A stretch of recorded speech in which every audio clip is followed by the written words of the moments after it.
Mi mamá dijo que no sería bienvenido en Navidad porque los padres de mi padrastro, que me desprecian, estarían allí. Así que corté todo contacto y dejé de mantenerlos. Pero un tiempo después, aparecieron en mi puerta desesperados. Soy Alex, tengo 28 años y hasta hace poco creía que mi familia era algo que nunca perdería. Vivo solo en un apartamento pequeño, trabajo como técnico en una empresa de telecomunicaciones y siempre he tratado de hacer lo correcto. Mi mamá, Laura, se casó con Carlos cuando yo tenía 10 años, después de que mi papá biológico nos abandonó. Carlos trajo a su hija, Sofía, que ahora tiene 13 años. No es mi hermana de sangre, pero siempre la he querido como tal. La cosa es que los padres de Carlos, Elena y Marcos nunca me quisieron. Y todo por algo que pasó hace años, cuando tenía 15 y Sofía 6, estábamos jugando en el patio, corriendo, riendo, lo normal. Pero ella tropezó y cayó mal, se rompió la pierna. Fue un accidente, pero yo me sentí fatal. La llevé en brazos hasta la casa mientras gritaba de dolor. Mi mamá y Carlos la llevaron al hospital y yo me quedé en casa,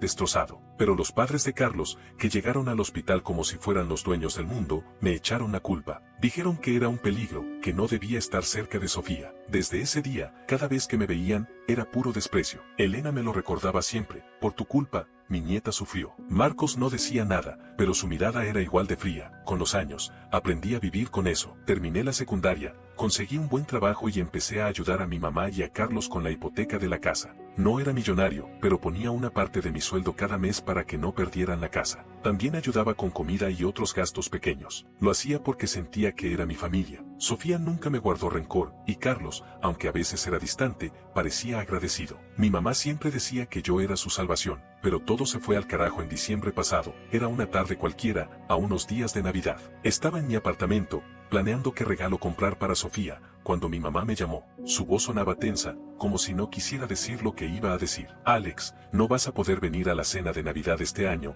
soltó de golpe. Me quedé callado, pensando que era un chiste. ¿Cómo que no voy a poder venir? ¿Qué pasó? Es por los padres de Carlos. Van a estar en la casa, y no quieren que estés. Dicen que no se sienten cómodos contigo allí. Sentí un nudo en el estómago. ¿Y tú qué les dijiste?, pregunté, tratando de no sonar tan herido como me sentía. Alex, es complicado. No es solo por ellos, es por la herencia. Elena y Marcos dicen que si seguimos en contacto contigo, van a desheredar a Carlos. No podemos arriesgarnos. Es mucho dinero, y lo necesitamos. No podía creerlo. Mi propia madre me estaba echando de la Navidad, de mi casa, por dinero, por una herencia que ni siquiera estaba garantizada. Entonces me estás cambiando por plata, le dije, con la voz temblando. No es así, Alex. Es solo una noche. ¿Puedes venir otro día? Sí, no, mamá. Si no soy parte de la familia para Navidad, no lo soy para nada. Colgué antes de que pudiera decir algo más. Esa noche no dormí.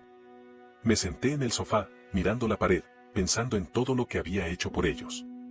Los años ayudando con la hipoteca, los gastos, todo para que me trataran como si no valiera nada. Me sentí traicionado, usado. Y entonces decidí que no podía seguir así.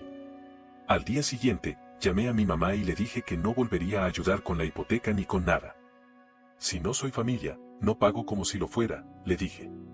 Ella trató de explicarse, pero no la dejé.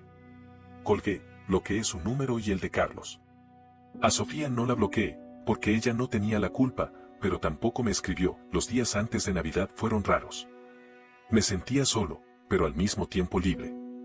No quería pasarla mal, así que decidí hacer algo diferente. Invité a unos amigos del trabajo y a un par de la secundaria a mi apartamento. No era una mansión, pero tenía espacio para unas sillas, una mesa y un árbol de Navidad chiquito que compré en una tienda barata. Compré comida, cervezas y puse luces para que se viera decente. No iba a dejar que me arruinaran la noche. La Navidad llegó, y mis amigos se aparecieron con buena vibra. Eran 5, Juan, mi compañero de trabajo que siempre tiene un chiste, María, que conocía desde la secundaria y siempre me apoyaba, Diego, otro del trabajo que traía su propia cerveza, Carla, que era como la mamá del grupo, y Leo, que no paraba de hablar de fútbol. Pusimos música, comimos pizza y unas empanadas que Carla preparó. Reímos, contamos historias y, por un momento, olvidé todo lo que había pasado. En un momento, Juan miró el árbol y dijo, «Oye, Alex, este árbol está más triste que mi cuenta de banco». Todos nos reímos, y María le tiró una servilleta. «Déjenlo, que al menos tiene luces», dijo ella, guiñándome un ojo. Me sentí bien, como si hubiera encontrado una familia nueva, una que no me hacía sentir como un estorbo. Cerca de la medianoche, recibí un mensaje de Sofía. Era una foto de la cena en casa de mi mamá. La mesa estaba llena de comida, el árbol brillaba y Elena y Marcos estaban sentados como si fueran los dueños de todo. El mensaje decía: te extraño, Alex. Me dolió verla atrapada en ese lío, pero no respondí. Había tomado una decisión y tenía que seguirla. Esa noche, mientras mis amigos brindaban y cantaban una versión terrible de un villancico, me sentí en paz. No era la Navidad que esperaba, pero era mía. Pensé que eso sería el final, que mi mamá y Carlos entenderían que había cruzado una línea. Pero un mes después, todo cambió de una manera que nunca vi venir. Todo parecía estar en orden, hasta que un sábado por la mañana alguien tocó mi puerta. No esperaba a nadie, así que pensé que era el vecino pidiendo azúcar otra vez. Abrí sin pensarlo mucho, y allí estaban, mi mamá, Laura, mi padrastro, Carlos, y Sofía, mi hermanita. Mi mamá tenía los ojos rojos, como si hubiera llorado toda la noche. Carlos parecía incómodo, mirando a todos lados menos a mí. Sofía estaba parada detrás de ellos, con la mirada baja, apretando las manos. Me quedé helado. Alex, por favor, dijo mi mamá, con la voz quebrada. Tenemos que hablar. Sabemos que metimos la pata. Fue un error terrible. Déjame explicarte, no supe qué decir. Una parte de mí quería cerrar la puerta en sus caras, pero otra quería escuchar, aunque fuera para saber qué tan lejos estaban dispuestos a llegar con sus excusas. Los dejé pasar, aunque no les ofrecí nada. Se sentaron en el sofá, y yo me quedé de pie, cruzado de brazos. Lo de Navidad fue un error, empezó mi mamá. No debimos escuchar a los padres de Carlos. Tú eres mi hijo, Alex, y no sabes cómo me arrepiento de haberte dejado fuera. Por favor, perdónanos. Mire a Carlos, esperando que dijera algo, pero solo asintió, como si no tuviera nada que añadir. Sofía levantó la mirada un segundo, y sus ojos me suplicaron algo, pero no sabía qué. No sentí nada de lo que mi mamá estaba diciendo. Sus palabras sonaban vacías, como si las hubiera ensayado. No, mamá, dije, cortante. Me echaste de la familia por una herencia. Me usaste durante años, dejé mi sueldo en tu casa y, cuando llegó el momento, elegiste a los padres de Carlos antes que a mí. No hay vuelta atrás. Mi mamá se puso a llorar, pero no me movió. Carlos finalmente habló, con voz baja. Alex, no es tan simple. Los viejos son difíciles, tú lo sabes. Pero sin ti, la casa, no podemos con la hipoteca. Estamos en problemas, ahí estaba. La verdad. No estaban aquí por mí, no era arrepentimiento de verdad. Querían que volviera a soltar dinero. Me reí, pero no de alegría. Así que eso es, ¿no? Vienen a pedirme perdón porque no pueden pagar las cuentas. Qué conveniente. Mi mamá se levantó y se acercó a mí. Bajó la voz, casi susurrando, para que Carlos no escuchara. Alex, por favor. La herencia de los padres de Carlos no llega hasta que mueran. No tenemos cómo mantenernos. Eres lo único que nos queda. La miré a los ojos, y por un segundo vi a la mamá que alguna vez me abrazó cuando era niño. Pero esa mamá ya no existía. Debiste pensarlo antes de abandonarme en Navidad, le dije, frío. No soy tu banco. Váyanse. Sofía soltó un pequeño sollozo, pero no dijo nada. Carlos se levantó, claramente molesto, pero no se atrevió a enfrentarme. Mi mamá trató de hablar otra vez, pero la interrumpí. Fuera. No quiero volver a verlos. Se fueron sin decir mucho más. Sofía me miró una última vez antes de cerrar la puerta, y sentí una punzada en el pecho. Ella no tenía la culpa, pero no podía dejar que eso me ablandara. Cerré la puerta y me senté en el sofá, tratando de calmarme. Pensé que eso sería el final, pero estaba muy equivocado. Los días siguientes fueron raros. Me sentí aliviado, pero al mismo tiempo no podía sacarme de la cabeza la cara de Sofía. Intenté seguir con mi rutina, trabajo, gym, cervezas con Juan y María los viernes. Pero algo no encajaba. Una noche, unos días después de la visita, noté que mi billetera no estaba en la mesa donde siempre la dejo. Revisé todo el apartamento, pensando que la había perdido, pero nada. Entonces recordé algo. Cuando mi mamá y Carlos estuvieron en casa, me había levantado un momento para ir al baño. Ellos se quedaron solos en la sala. No quería creerlo, pero la duda me carcomía. Revisé las cámaras de seguridad del edificio, que por suerte grababan el pasillo. No eran gran cosa, pero allí estaba, Carlos saliendo de mi apartamento con algo en la mano, mirando a los lados como si no quisiera que lo vieran. Era mi billetera. Habían venido a pedirme perdón, pero de paso intentaron robarme. Sentí una rabia que no puedo explicar. Quise ir a su casa y enfrentarlos, pero pensé en Sofía. Ella no merecía quedar en medio de un lío así. Llamé a mi amigo Diego, que es policía, y le conté todo. Me dijo que podía denunciarlos, pero que sin pruebas más sólidas no pasaría de una advertencia. Decidí no hacer nada por Sofía, pero me prometí que nunca más confiaría en ellos. Pasé las siguientes semanas tratando de olvidarme de todo. Me enfoqué en el trabajo, salí más con mis amigos, incluso empecé a salir con una chica, Ana, que conocí en el gym. Era divertida, directa, y por primera vez en mucho tiempo sentí que podía construir algo sin el peso de mi familia. Pero justo cuando creía que todo estaba bajo control, recibí una llamada que lo cambió todo. Era una noche de viernes, estaba en casa viendo una película con una cerveza en la mano. Mi celular sonó y vi el nombre de Sofía en la pantalla. Dudé un segundo, pero contesté. Su voz sonaba temblorosa, como si estuviera a punto de llorar. Alex, por favor, necesito tu ayuda, dijo, casi susurrando. Algo está mal. Los abuelos no respiran. Están en la sala y no se mueven. Mamá y papá no están en casa. No sé qué hacer, mi corazón se aceleró. ¿Cómo que no respiran? Sofía, tranquila, llamaste a una ambulancia, punto. Sí, pero no llegan. Tengo miedo, Alex. Por favor, ven, no lo pensé dos veces. Agarré mis llaves, mi chaqueta y salí corriendo hacia mi auto. Mientras manejaba, mi mente iba a mil. ¿Qué demonios estaba pasando? ¿Por qué mi mamá y Carlos no estaban en casa? Y, sobre todo, ¿qué les había pasado a Elena y Marcos? No sabía qué iba a encontrar, pero algo me decía que esto era solo el principio de algo mucho peor. Cuando llegué, vi una ambulancia estacionada frente a la casa. Las luces rojas y azules parpadeaban, iluminando la calle como si fuera una escena de película. Un par de vecinos cotillas miraban desde sus ventanas, pero no me importó. Bajé del auto y corrí hacia la puerta. En la sala, dos paramédicos sacaban a Elena y Marcos en camillas. Sus rostros estaban pálidos, con máscaras de oxígeno pegadas a la cara. Parecían frágiles, como si la vida se les estuviera escapando. Sofía estaba acurrucada en un rincón, llorando, con las rodillas contra el pecho. Corrí hacia ella y la abracé fuerte. Ya, pequeña, estoy aquí, le dije, acariciándole el pelo. Ella se aferró a mí, sollozando sin control. Alex, no sé qué pasó. Estaban tomando café, hablando, y de repente, se cayeron. No se movían, dijo, con la voz rota. Tranquila, todo va a estar bien, murmuré, aunque no tenía ni idea de si era verdad. Miré a los paramédicos, que trabajaban rápido, gritándose órdenes. Uno de ellos se acercó y me dijo, los llevamos al hospital. Es grave. ¿Eres familiar? Expliqué que era el hermanastro de Sofía, que no vivía allí, pero vine porque ella me llamó. El tipo asintió y volvió a su trabajo. Un policía se acercó entonces. Era un hombre mayor, con arrugas profundas y una mirada que parecía haber visto de todo. ¿Tú eres Alex?, preguntó, mirando un cuaderno. Asentí.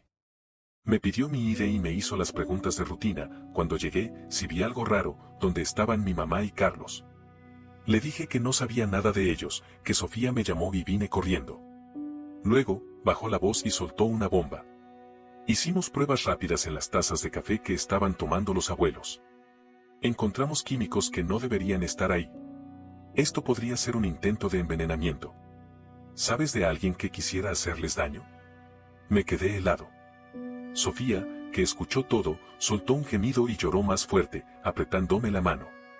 No, no tengo idea, dije, pero mi mente fue directo a las palabras de mi mamá en mi apartamento, la herencia no llega hasta que mueran. Sentí un escalofrío. ¿Sería capaz? No quería ni pensarlo, pero la duda me golpeó como un martillo. No sé nada, repetí, tratando de sonar seguro. El policía me miró fijo, como si intentara leerme la mente. Si recuerdas algo, llámame, dijo, dándome una tarjeta con su nombre, Oficial Morales, y un número. Asentí, pero no podía quitarme esa idea de la cabeza. Decidí llevarme a Sofía a mi apartamento. No podía dejarla sola en esa casa, y mi mamá y Carlos seguían sin dar señales de vida.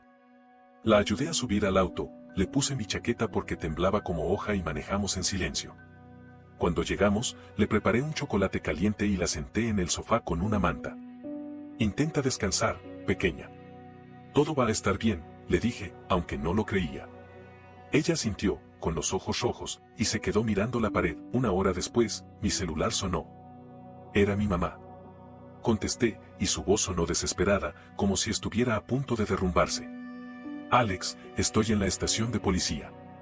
Por favor, ven. Necesito que les digas que yo no hice nada. Es un error, te lo juro, no sabía qué pensar. Una parte de mí quería colgarla y dejarla que se las arreglara sola. Pero otra necesitaba respuestas. ¿Qué hiciste, mamá?, pregunté, con la voz fría. Nada, Alex, nada. Solo ven, por favor, suplico. Colgué y miré a Sofía, que se había quedado dormida en el sofá. No quería dejarla sola, pero no tenía opción. La tapé mejor con la manta y salí hacia la estación. Cuando llegué, un policía me llevó a una sala pequeña donde mi mamá estaba sentada, esposada. Se veía hecha un desastre, el pelo revuelto, la cara hinchada de tanto llorar. Alex, gracias por venir, dijo, con una voz que quería sonar calmada, pero estaba rota. El policía que estaba con ella, el mismo oficial Morales, habló primero. Encontramos pruebas en la casa, dijo, mirándome fijo. Químicos escondidos en un armario donde tu madre guarda su ropa. Hay huellas en los envases, y todo apunta a ella. Va a ser juzgada en unos días. ¿Tienes algo que decir? Miré a mi mamá, esperando que lo negara, que gritara que era mentira. Pero no dijo nada. Solo bajó la mirada. El policía salió, dejándonos solos un momento. Mi mamá se acercó y susurró, Alex, defiéndeme. Llama a un abogado, no dejes que me metan a la cárcel. Fue Carlos, él me ayudó. Queríamos la herencia, pero no puedes dejar que me culpen sola, la miré, incrédulo. Mi estómago se revolvió. ¿Lo hiciste? ¿De verdad intentaste matarlos?, pregunté, casi sin voz. Ella dudó, y luego, con un hilo de voz, dijo, sí. No sabía qué más hacer. No teníamos cómo pagar las cuentas. Era la única salida, sentí como si alguien me hubiera dado un puñetazo. Mi mamá, la persona que me crió, que me decía que era su orgullo, había intentado asesinar a 2 personas por dinero. No podía procesarlo. Me quedé callado, mirándola, mientras ella seguía suplicando. Alex, por favor, no me dejes caer. Eres mi hijo, no respondí. Salí de la sala, con la cabeza dando vueltas. Me acerqué al oficial Morales y dije, ella dice que Carlos también estuvo involucrado. Investíguenlo. No sabía si estaba haciendo lo correcto, pero no podía quedarme callado. El policía asintió y anotó algo en su cuaderno. Volví a mi apartamento, donde Sofía seguía durmiendo. Me senté en una silla, mirando la pared, tratando de entender cómo mi vida se había convertido en esto. Mi mamá, una asesina. Carlos, su cómplice. Y Sofía, una niña inocente atrapada en el medio. Al día siguiente, recibí una llamada del hospital. Elena y Marcos habían muerto. Los químicos, combinados con su edad, fueron demasiado para sus cuerpos. Sentí una mezcla de rabia, tristeza y algo que no podía nombrar. Pero no podía contarle a Sofía. No, todavía, cuando despertó, me miró con esos ojos grandes y preguntó, ¿cómo están mis abuelos? Mentí, porque no tenía otra opción. Están mejor, pequeña. Pronto sabremos más, dije, forzando una sonrisa. Ella sintió, confiando en mí, y eso me destrozó por dentro. Los días pasaron rápido, como si el mundo quisiera apurarse a cerrar esta pesadilla. El juicio llegó, y asistí sin decirle nada a Sofía. La sala estaba llena, periodistas, vecinos curiosos y yo, sentado en una esquina, tratando de no llamar la atención. Mi mamá y Carlos estaban allí, con sus abogados, pero se veían derrotados. Las pruebas eran contundentes. Los químicos en la casa, las huellas, mensajes entre ellos planeando todo. Incluso encontraron un frasco escondido en el garaje con las iniciales de Carlos. No había escapatoria, el juez fue directo. Declaró a mi mamá y a Carlos culpables de asesinato en primer grado. La sentencia, 25 años en prisión para cada uno, sin posibilidad de libertad condicional por al menos 20. Cuando mi mamá salió de la sala, esposada, me miró por última vez. Sus ojos eran fríos, como si me culpara por no haberla salvado. No sentí nada. Ni tristeza, ni rabia, solo un vacío enorme. En el camino a casa, lloré. No por ella, no por Carlos, sino por lo que había perdido. Mi mamá, la única familia que me quedaba, se había ido, y de la peor manera posible. Me sentía solo, como si el mundo entero se hubiera derrumbado. Pero entonces pensé en Sofía. Ella era lo único que importaba ahora. Cuando llegué a casa, Sofía estaba viendo una película en la tele. Me miro y pregunto, ¿cómo están mis abuelos? ¿Y mamá y papá? Me senté a su lado, respirando hondo. No podía decirle la verdad, no todavía. Mamá y papá se fueron de viaje por trabajo, dije, odiándome por mentir. Tus abuelos están con ellos, ya están recuperados. Me pidieron que te cuidara un tiempo. ¿Algún día vendrán a visitarte, sí? Sofía se quedó callada, procesando. Sus ojos se llenaron de lágrimas, pero asintió.